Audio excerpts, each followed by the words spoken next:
Okay, I got it. Yes. All right, so we'll concentrate a moment and begin.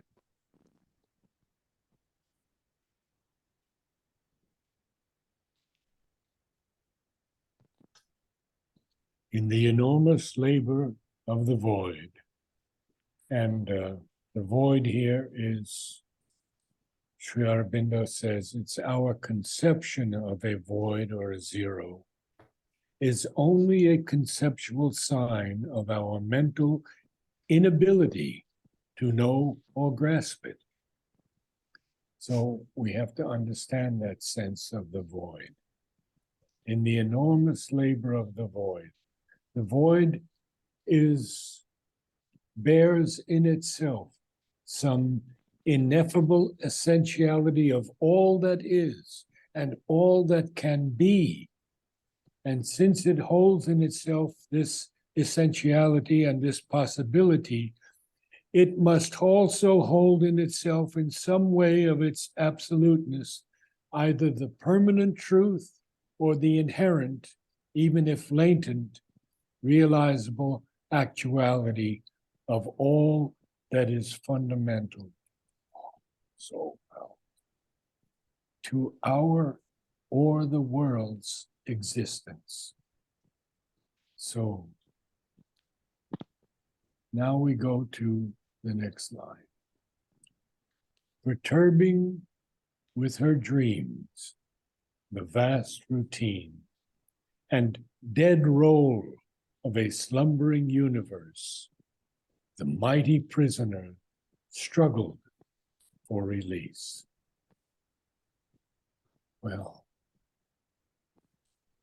we see that this is mankind, and he's awake to the invisible to some extent. He has risen to some greatness and very much discontent also. But he is an insatiate seeker. He has all to learn. And Sri Aurobindo tells us he becomes a mind, he becomes a spirit and self, and then eventually he grows the Lord of nature. Unfortunately, he has grown in the wrong direction with nature, destroying her rather than helping her progress. And then we see these lines, a restless, hungry energy of will. This is humanity. This is the mental being. And we see that this being has compelled us to sense, to seek, and to feel. And now he begins, after that full stop, in the enormous labor of the void. What happens? Perturbing with her dreams the vast routine and dead roll of a slumbering universe, the mighty prisoner struggled for release. That is mankind, struggling for release. Now, this is very interesting. Alive with her yearning, woke the inert cell. So this inert cell has awakened because it is alive with her yearning. And in the heart, she kindled a fire of passion and need. Amid the deep calm of inanimate things arose her great voice of toil and prayer and strife. So we see that the divine creatrix has kindled a fire of passion in the human soul. Not only passion, but need. And amid this deep calm of even inanimate things, her great voice of toil arose, as well as prayer and strife. Now, the next line tells us more about this groping consciousness, a groping consciousness in a voiceless world. Now, a groping here means to me a consciousness that is desiring to understand. It's a groping consciousness in a voiceless world.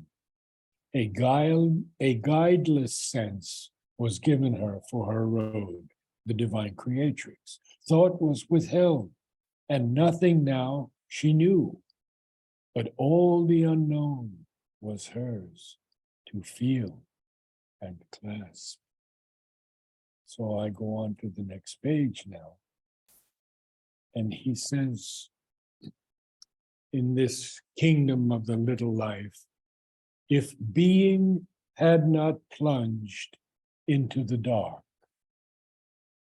carrying with it its triple mystic cross. And I've talked to people about this. Alok Pandey, for example, he says it's the threefold status of the divine: the Father, transcendent; the Son, the individual soul; the Holy Spirit, cosmic or the universal. Temi says it is Satchidananda. In the previous line, it is the Holocaust of the Purusha. By that sacrifice, heaven comes down to us. We may ask, why does the Purusha have to sacrifice anything if he's the divine? And the only answer that can be given that truly is that this is the Leela of the divine, his Maya on the earth, to experience all aspects of himself, invoking in world time the timeless truth. When you invoke something, you call it forth, you bring it about. If you invoke the mother comes to you. Bliss changed to sorrow, knowledge made ignorance. This is what we hear. On which page are you? Oh, did I mess up? Did I go? I went to 141. Right, we are on 134. Sorry. This thing skipped on me and I messed up. There we are. Obeying the push of unborn things towards birth. Out of her seal of insentient life, she broke. Now, that insentient life is an inanimate life. It's a life without sensation or consciousness. And in her substance of unthinking, mute soul strength that cannot utter what its steps divine, awoke a blind necessity to know. So we could also say this is true of nature. Nature has broken out of the seal of insentient life. She has a substance of unthinking, mute soul strength, because we know that nature does not have a mind the way man has a mind. And it cannot utter what it steps divine. The word divine here is a different word. Notice it's not capitalized. It simply means to perceive by intuition or insight. So it is, this life force is obeying the push of unborn things towards birth. And out of her seal of insentient life, she broke out of it. In her substance of unthinking, mute soul strength that cannot utter what its steps divine,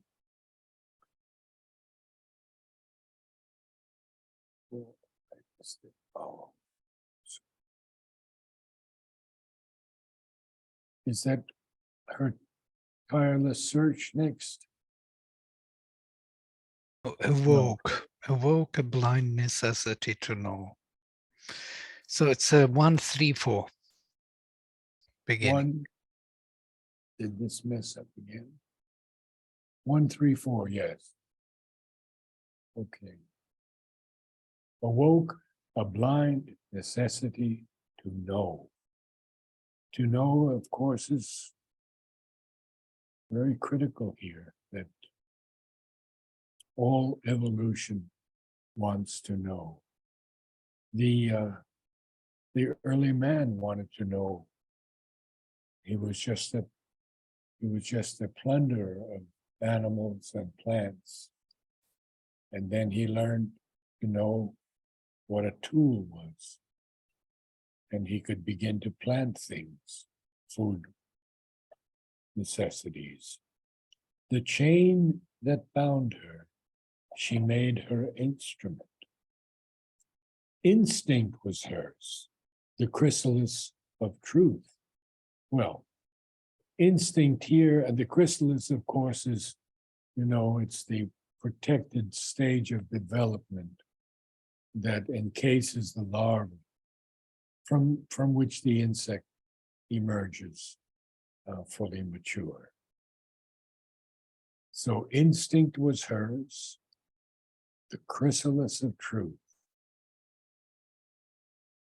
and effort and growth and striving nescience. And effort and growth and striving nescience.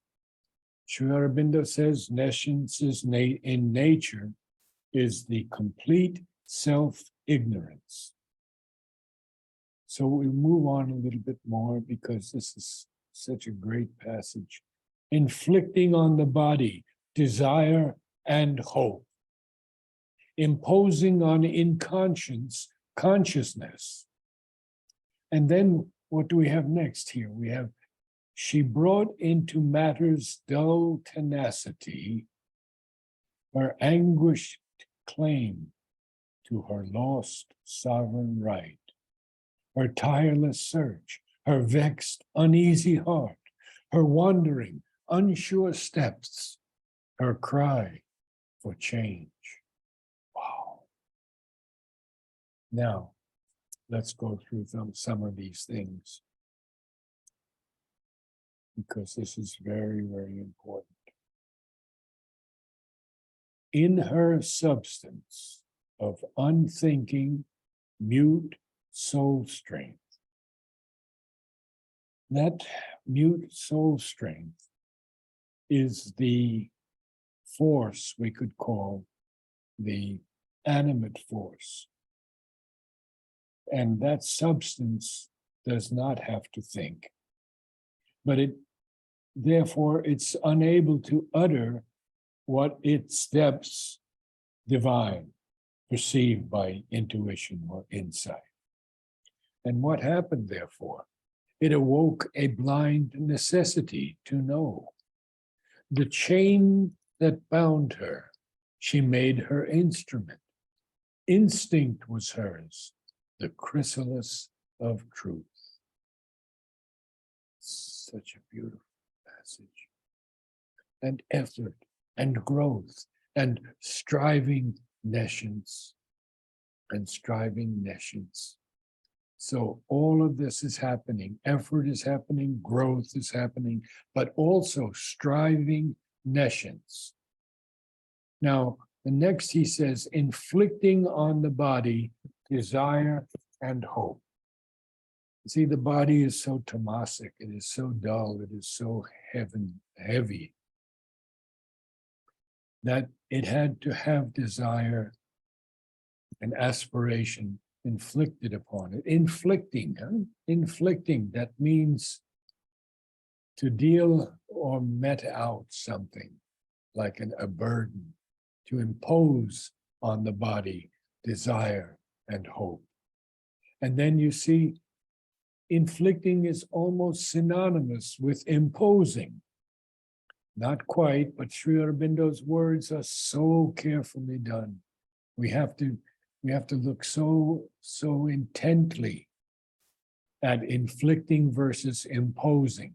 So we have inflicting on the body, desire and hope, but imposing, that is making something established or compulsory, imposing on consciousness. She brought into matters dull tenacity. Now, what is this dull tenacity? Well, Sri Aurobindo says matter is by no means fundamentally real. It is a structure of energy. So in matter, we see there is a dull tenacity. It is of all these three areas of the lower consciousness, body, life, mind, it is the dullest and the slowest to move. So she brings into matter's dull tenacity what? Her anguished claim to her lost sovereign right, her tireless search, her vexed, uneasy heart. Vexed is troubled, annoyed, disturbed. Vexed, uneasy heart, her wandering, unsure steps, her cry for change. Adorer of a joy without a name. In her obscure cathedral of delight. To dim dwarf gods, she offers secret rites. Rites are solemn ceremonies. But vain, unending is the sacrifice.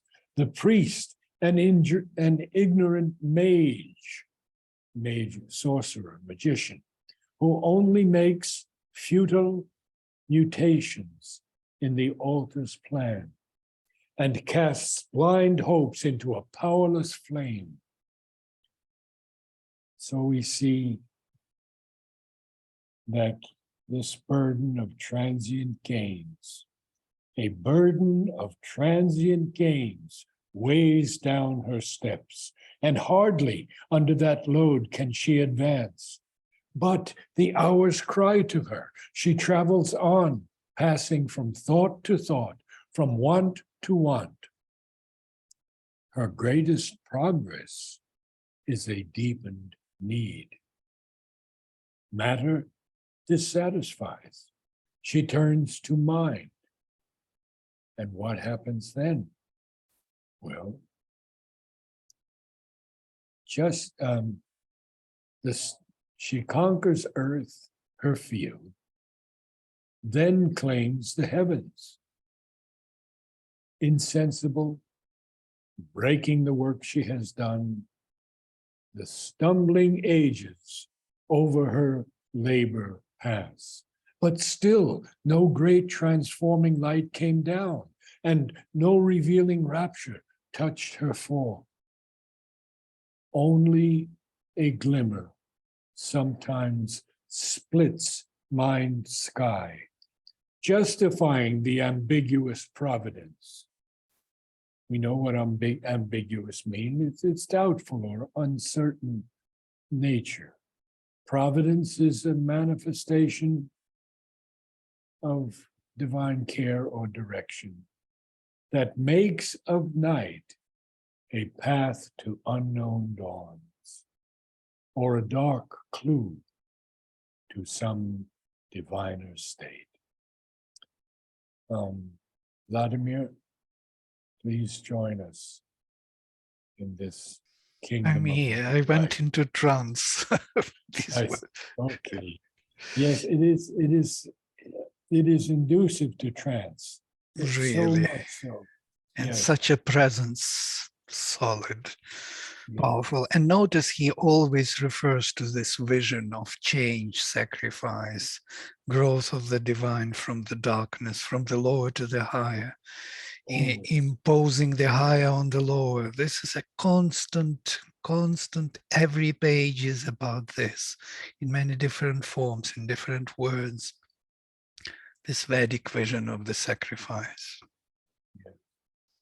And even matter's dull tenacity, she brings in that anguished claim to her lost sovereign right. Oh. Well, now that was a long passage, but shall we go? Well, let's go a little bit more. What did I end with? I think. Yeah, her wandering steps unsure. Her In cry. nescience, nations, as you say, began her mighty task. Yeah. It's Yeah. 135. 135. Okay, very good.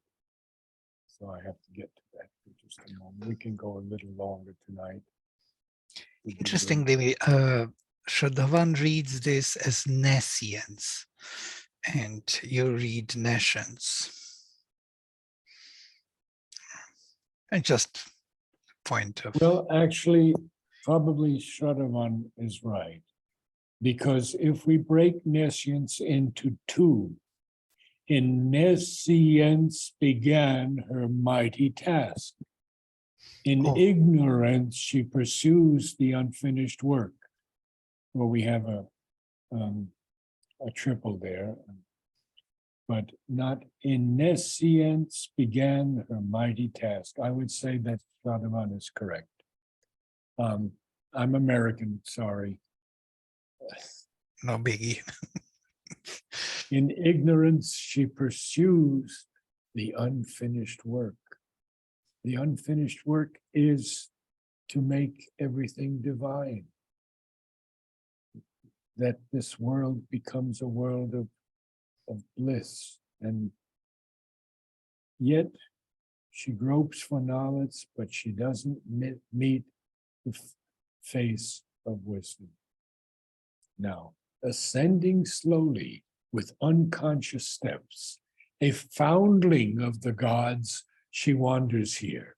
A foundling is an abandoned child of unknown parentage. Amazing. A foundling of the gods, she wanders here.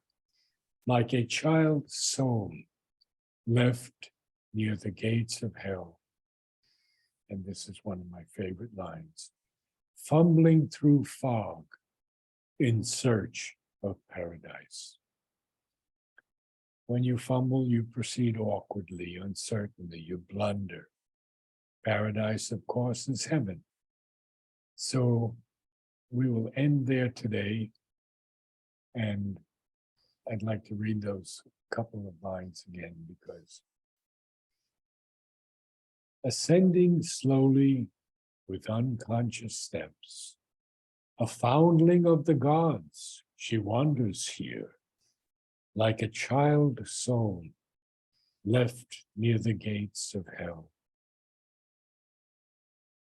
fumbling through fog in search of paradise. Well, could we have someone read the entire passage that we've been through today? It's a lot of work, so whoever has enough courage to do that, I welcome you. We have Falguni with us. Would you like Falguni? He has such a beautiful voice. Be wonderful, yes, wonderful.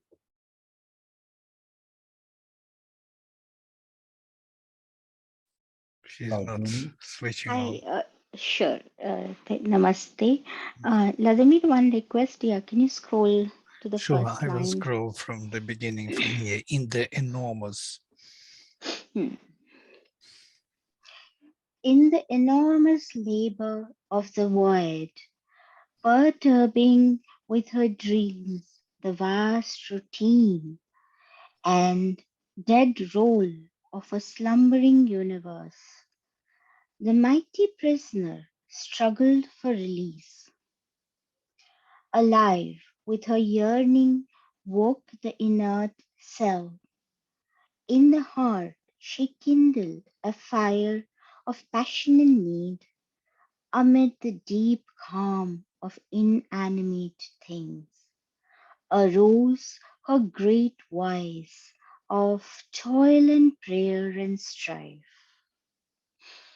A groping consciousness in a voiceless word, a guideless sense was given her for her road. Thought was withheld, and nothing now she knew. Can you scroll up? Yeah, thank you. But all the unknown was hers to feel and clasp, obeying the push of unborn things towards birth. Just scroll up, Latin. Out of her seal of insentient life she broke, in her substance of unthinking mute soul strength, that cannot utter what its depths divine, awoke a blind necessity to know. The chain that bound her made her instrument.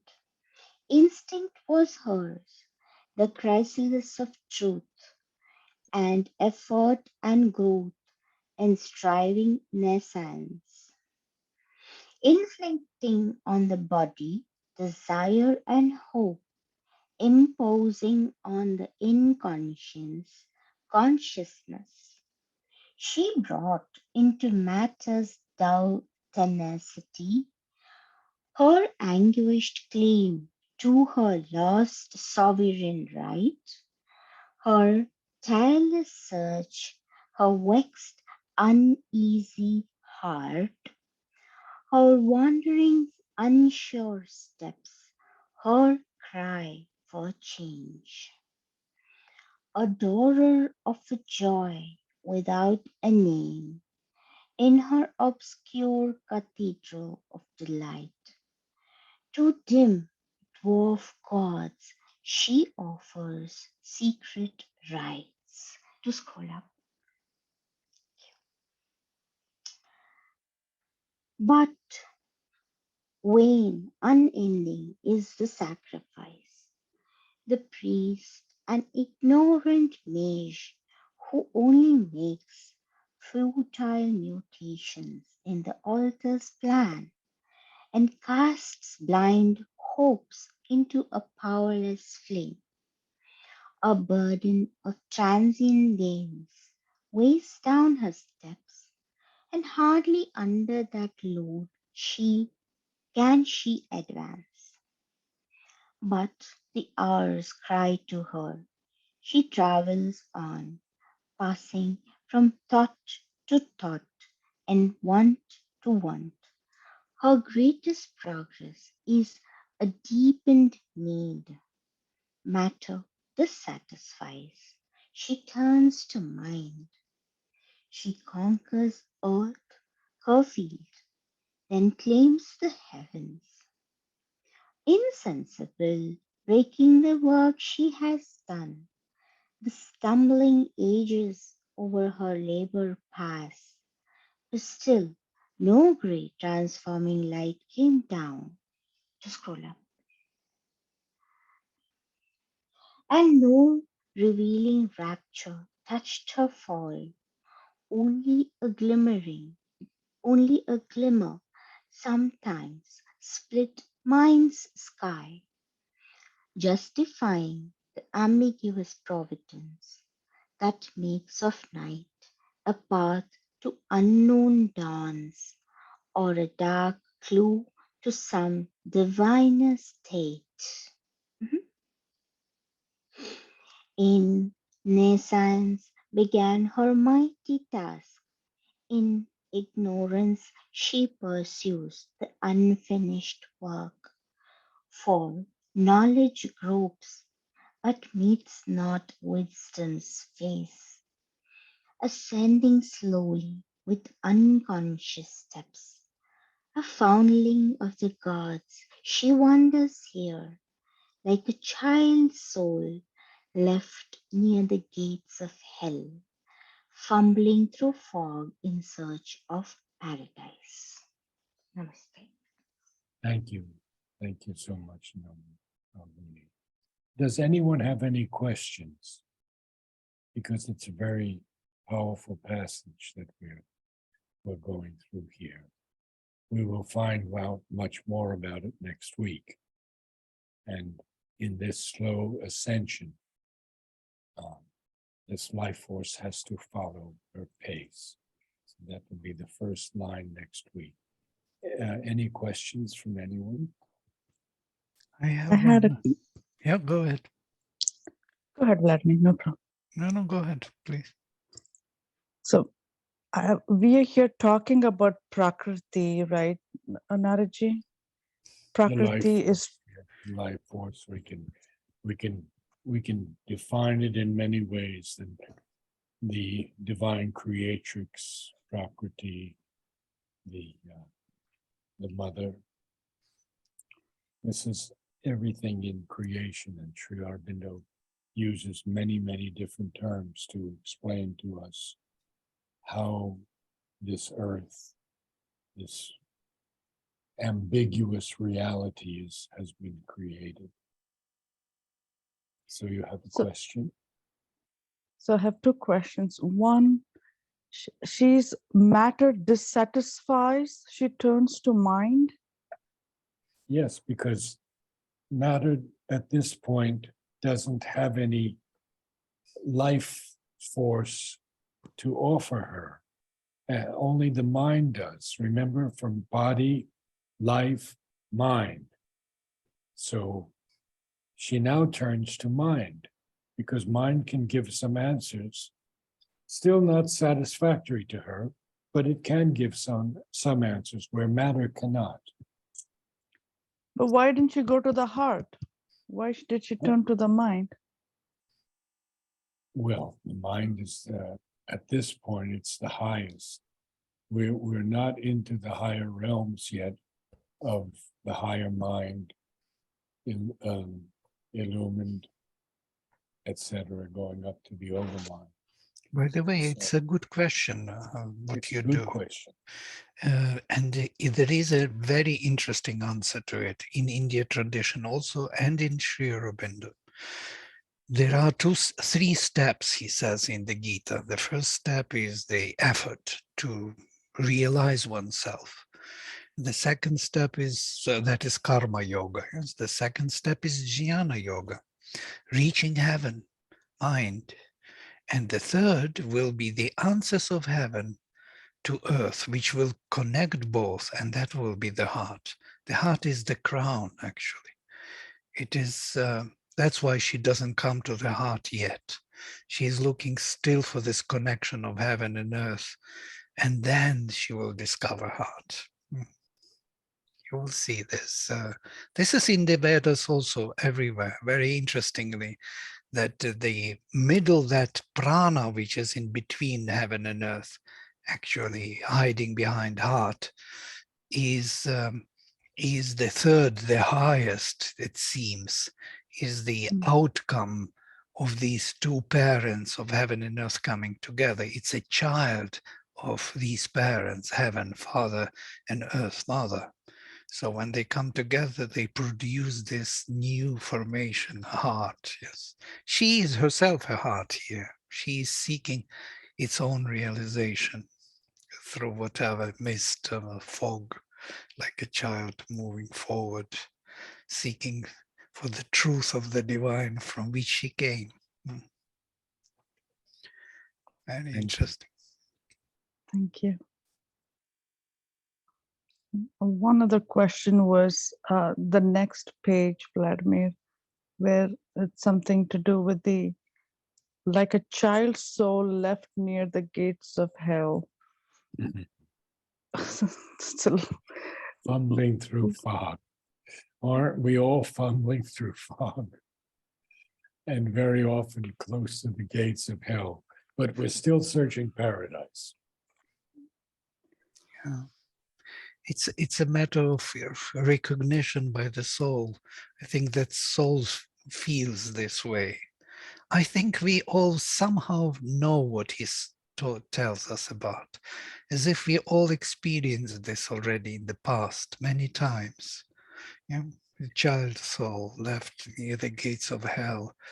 We are not in hell, but near the gates. We can always fall into that trap. But we are still on our way in search of the truth. And we are still child souls. Yes. And always will be. Thank Thank you you. so much. Namaste. Namaste. Yes, thank you.